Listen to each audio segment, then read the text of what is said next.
Understanding all AC parts and what they do is key to keeping your home comfy, especially knowing what a reversing valve does, since it changes the flow direction to switch between cooling and heating.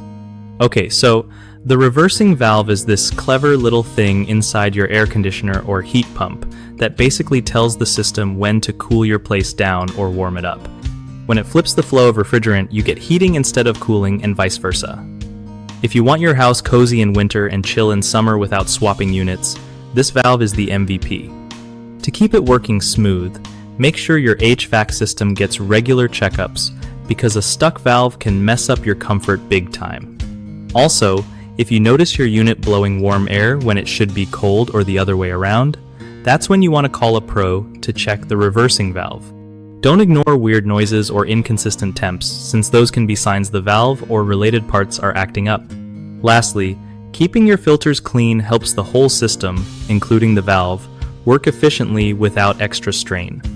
One of the biggest mistakes with AC reversing valves is ignoring early warning signs like inconsistent temperatures or strange sounds, which often leads to bigger repairs later on. Fix this by scheduling timely professional inspections. Another common issue is trying to DIY repair or replace the valve.